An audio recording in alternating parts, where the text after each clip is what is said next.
Pois eu tenho a palavra, mas como é que eu ia dizer? Como dizem os franceses, estou bouche bée, de boca fechada. Creio que estamos perante uma última fase, digamos assim, desta criação e realmente é uma fase tão festiva, digamos-lhe assim, que não deixa de ser surpreendente. Eu confesso que a minha investigação foi muito parca, muito superficial, porque gosto muito de ser surpreendido. Sou apenas um intuitivo, um curioso de há muitos anos, me habituei a entrar em galerias desde miúdo por curiosidade, até pelo silêncio, pelo lado de templo que às vezes as galerias contêm, não é? Mas então vir à casa do mestre é outra coisa. Mestre? A casa do Vítor. A casa do Vítor. O meu pai era alfaiate e a minha mãe ajudava e eu nas férias também ajudava e portanto eu cozia também, portanto e há uma memória do meu pai na mesa a cortar a roupa, os moldes, a maneira como ele desenhava, aquilo espetacular. Riscar também, não é? Riscava com aqueles giz de cores, números, isto vai aparecer tudo, neste momento está a aparecer tudo aqui. Esta fase deve ser a fase mais intimista, entre aspas, não é? Mais próxima de mim mesmo. As coisas, os referentes do meu trabalho estão comigo. Eu trabalhei com móveis já a partir dos anos 80, eu acabei Belas Artes em 77. Depois, como viajei muito pelo mundo, as viagens eram pretexto para a minha pintura. Os elementos, os sinais que eu recolhia, então fazia pretexto para o meu trabalho. E foi durante uns anos. Tem mesmo por trás de si, parece-me ali um referencial também muito da arquitetura, sugere-me bairros e... Mas tem piada que essa leitura. Toponímia, quase. Esta fase é uma fase posterior, quer dizer, a partir de 2008 eu faço uma residência artística em Matosinhos,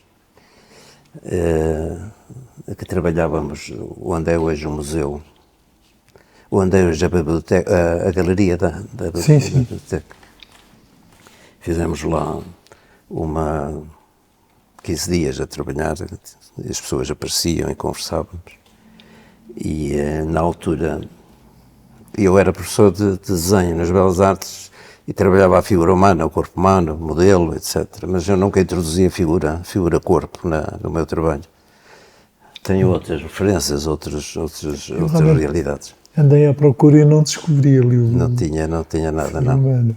Às vezes ilustro um livro, sim, de um poeta, de um amigo e tal, e faço às vezes umas coisas de propósito, sim, para isso. Tenho umas peças aí.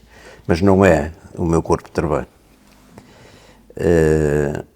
E em Matosinhos, disse, não vou estar a fazer o Senhor de Matosinhos, as lendas, o braço e tal, porque é que toda a gente faz e tal. Fui dar uma volta e passei pelo Porto de Leixões. Tem lá coisas maravilhosas para exportação. E estas coisas são de lá.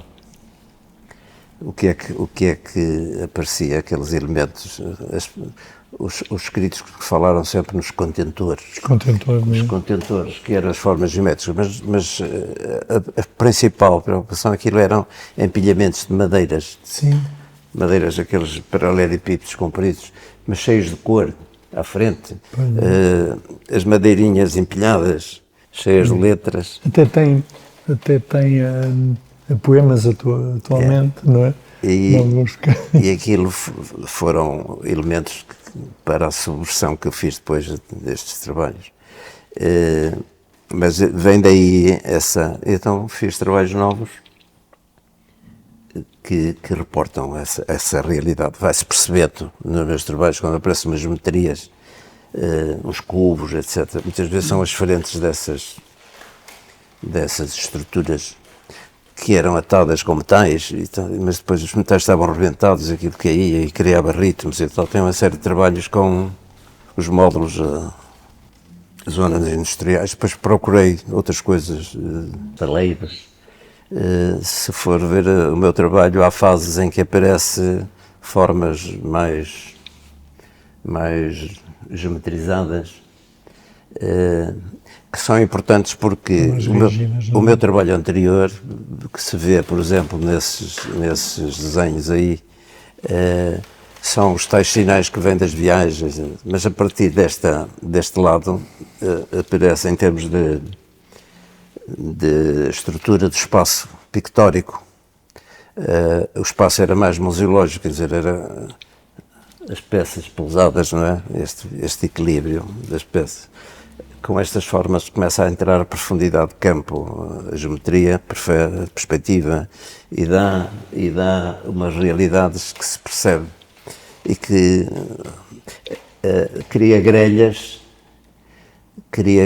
que conduzem depois o processo criativo, estruturam-no de outra maneira. Portanto, eu em 2006 já tinha feito uma exposição em que apareciam vários planos geometrizados na composição, portanto eu já sentia a necessidade de que esse espaço fosse trabalhado de outra maneira. E estes elementos ajudaram. Uma relação geométrica já. Porque há formas, há aqueles elementos nas autoestradas quando há obras, aqueles cimentos e tal. E eu, Tomar ou qualquer coisa, encontrei isso no estaleiro, os moldes.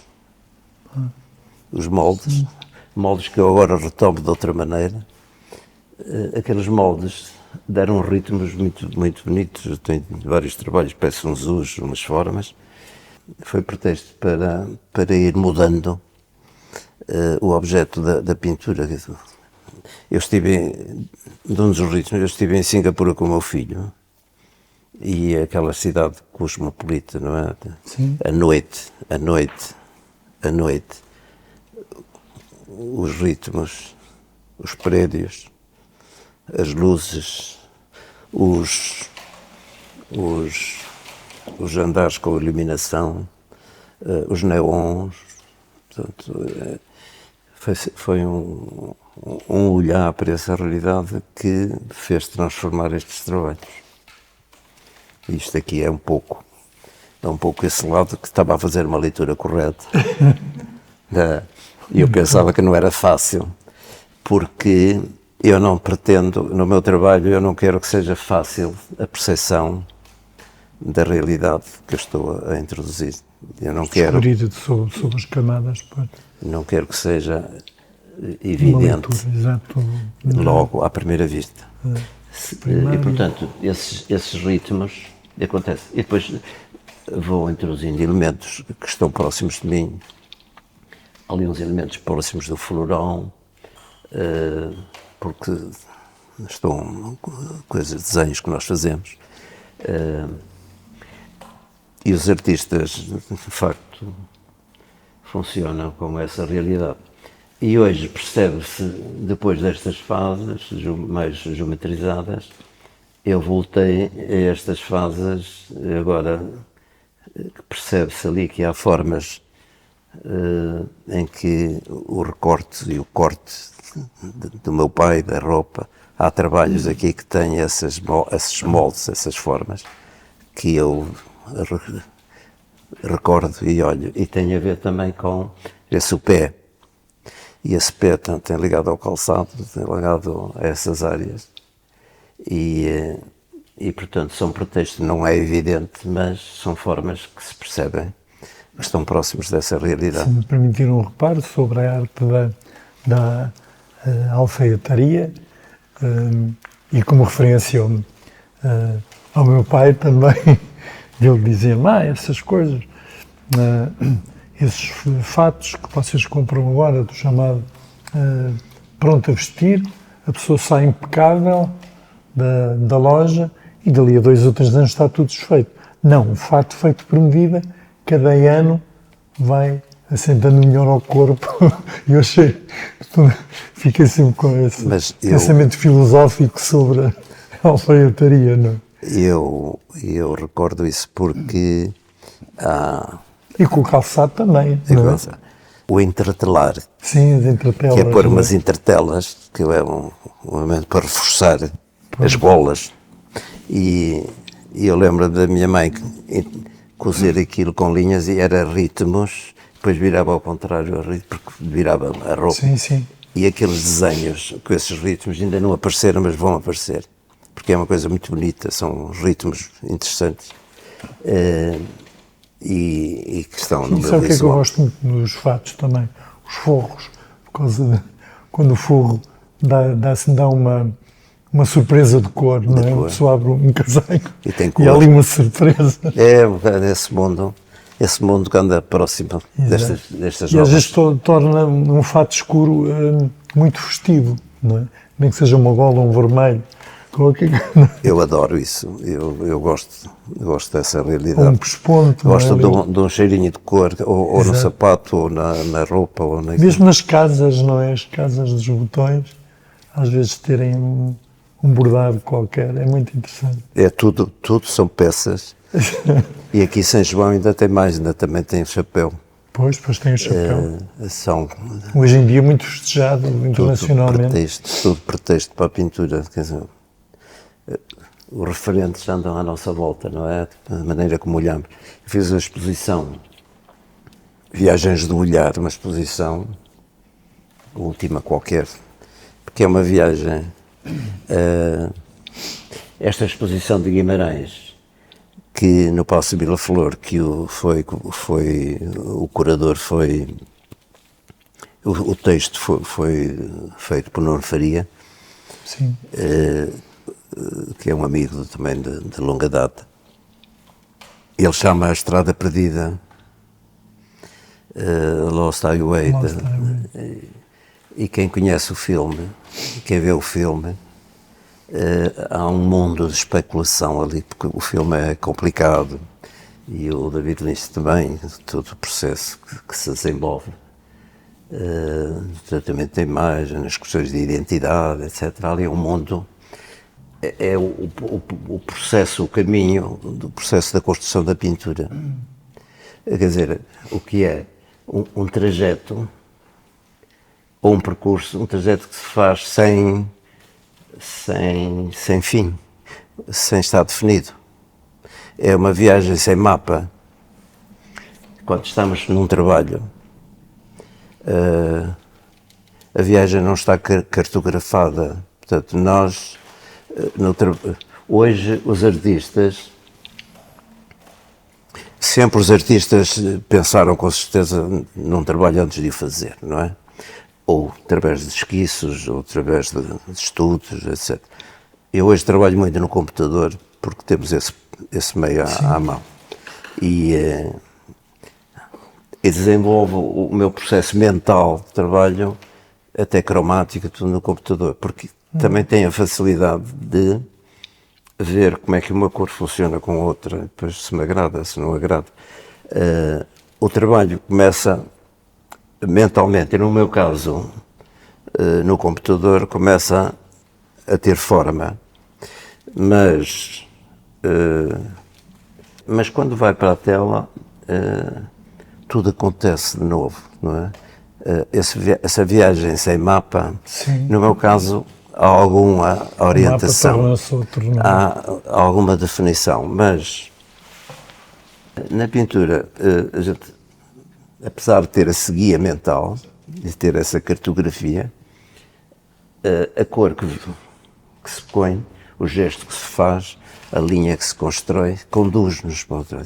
Quer dizer, e o que é que acontece? O autor às vezes desaparece e quem aparece é a mancha a mandar, ou o traço, ou o contorno, porque aquela linha de contorno, ou porque a cor que ela tem, conduz-nos para outra coisa.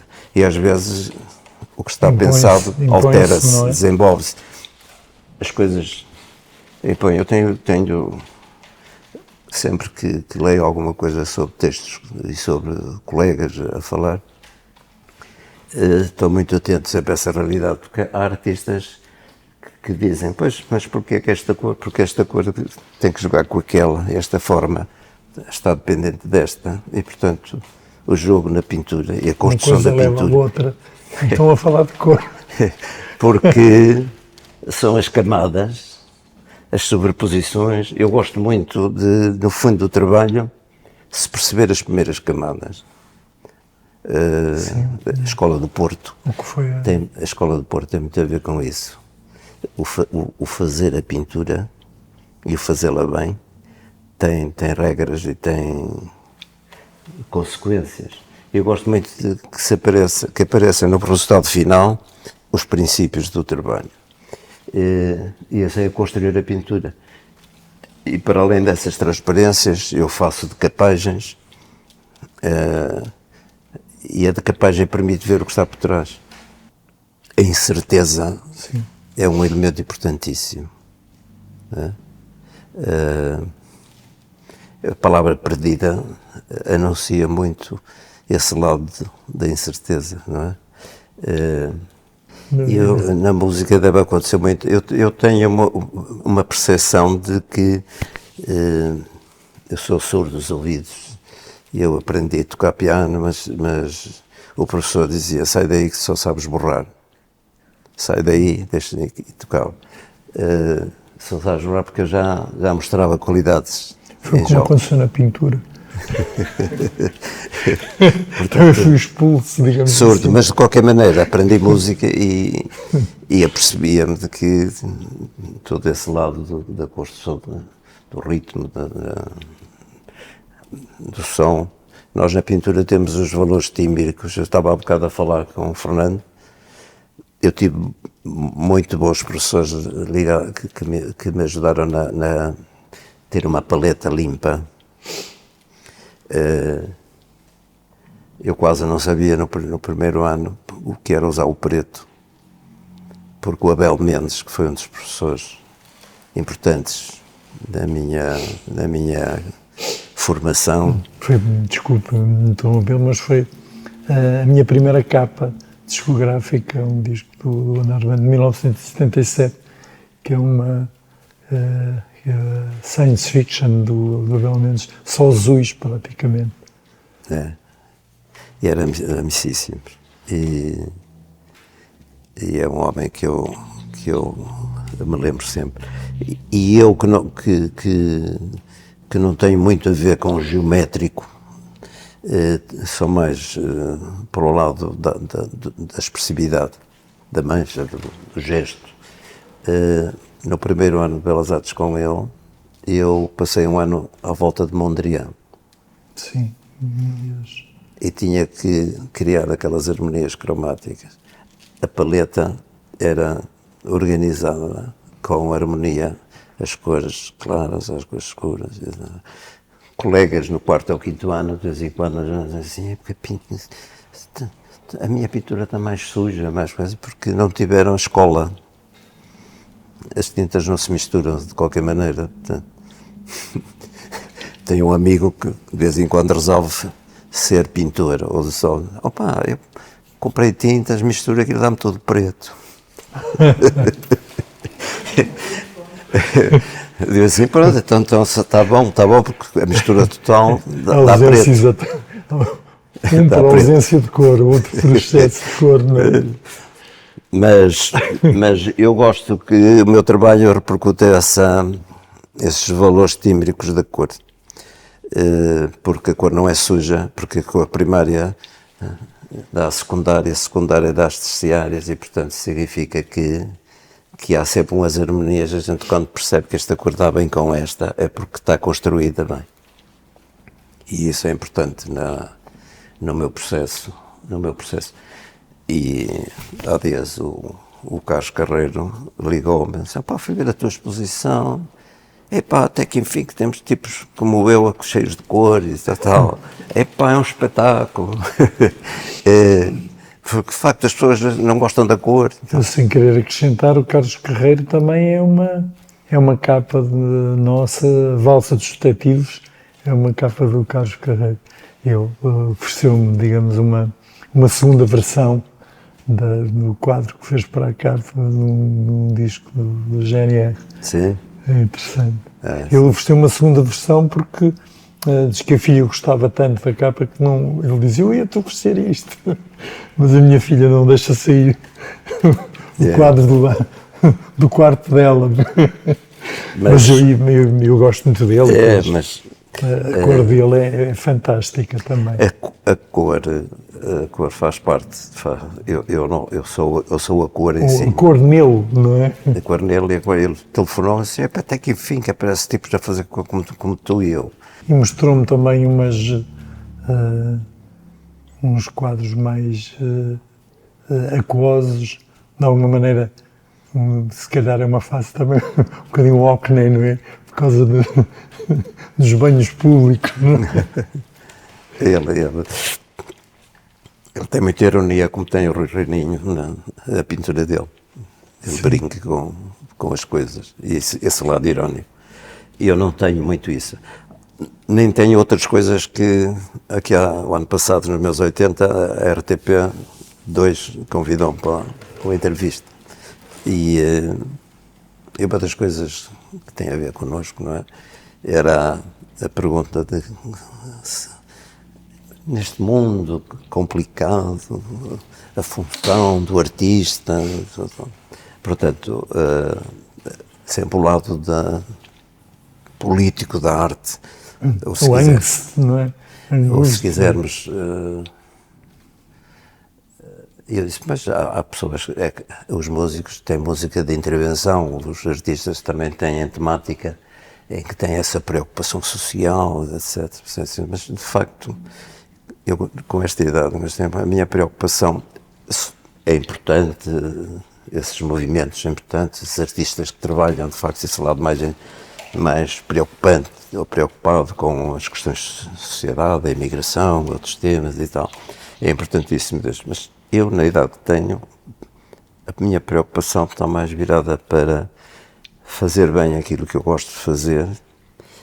Não é a questão da arte pela arte em si mesmo, é fazer bem, dar o prazer às pessoas. Eu não gosto muito de falar do belo, sublime e tal, não faz parte de mim, mas faz parte de fazer bem as coisas para que o processo final também seja um bom momento para ajudar-nos a todos. Uma coisa bonita, uma coisa bem feita, uma peça bem construída. Também, portanto,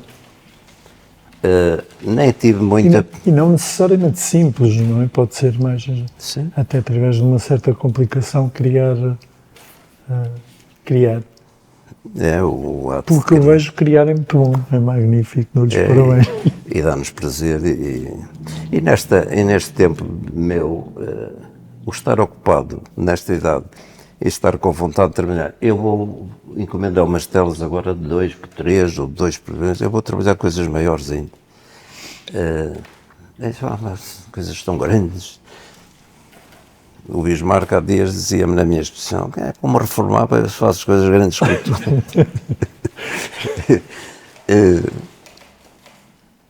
Mas dá-me prazer fazer isso, portanto, o que me faz bem a mim faz bem aos outros, não é? Com certeza, portanto, estou nessa de refletir sobre as coisas, o que a gente vê e que nos sensibiliza, transporta para a pintura.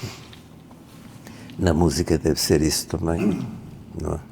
Eu quando me vejo a fazer concertos e essas coisas, aquilo é espetacular. A necessidade de fazer e de estar lá, nem que seja por mais uma vez. No meu caso, agora, o que me custa é a viagem. Quer dizer, a viagem é recriar, o resto é tudo é prazer, tudo é festivo. Tudo é... Se não for, também não tem interesse. Sim. É um castigo. Exatamente, era perpétua, não é? Pena perpétua. Eu também fiz muita coisa de cerâmica e muita coisa, Sim. obras de arte para igrejas, etc., vitrais, etc. Tenho aí as igrejas de Ribeirão, gostei muito de Ribeirão de fazer essas realidades. E estas obras que tenho por aí também me ocuparam também há algum tempo e me ocuparam com algum prazer também. E sempre teve facilidade com os materiais, quer dizer, ao encará-los, digamos assim. Para além de bons professores, depois também fiz muita investigação. Sim. E a Escola de Porto também, a formação forte que havia no tempo também ajuda muito. E como também acompanhei Rezende, portanto, quer dos frescos, quer da cerâmica, o Rezende foi meu professor e da minha esposa na altura, éramos alunos, ainda nem namorávamos talvez, éramos alunos do Rezende em cerâmica. Eu acompanhei muito de perto a paleta do Rezende, porque como convivia muito de perto. É uma paleta muito bem construída, muito sábia. Aquelas cores têm uma harmonia própria. Ele mistura, de facto, a soma das cores.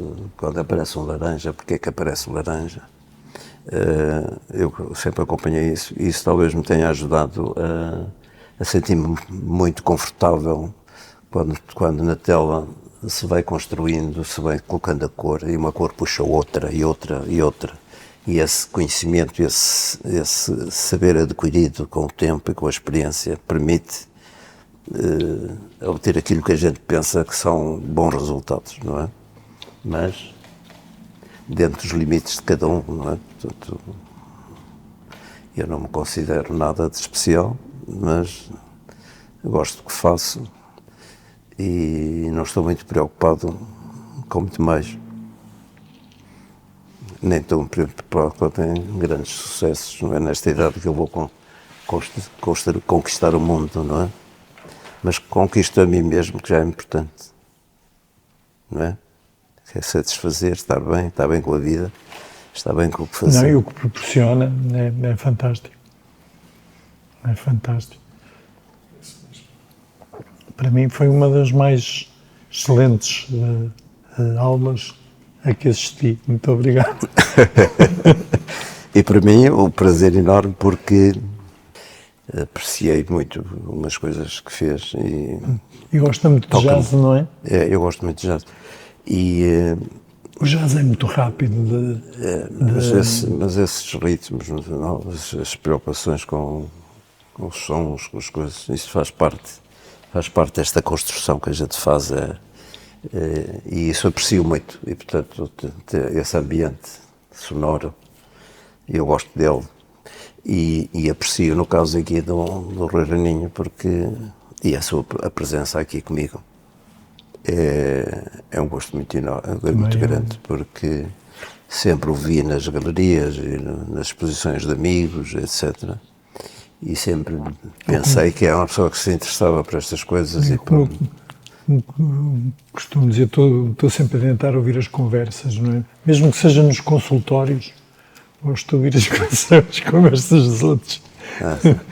Para buscar ideias aqui e acolá. Porque as artes e as coisas são necessárias e juntas e isso faz parte do nosso saber viver com qualidade em todos os sentidos.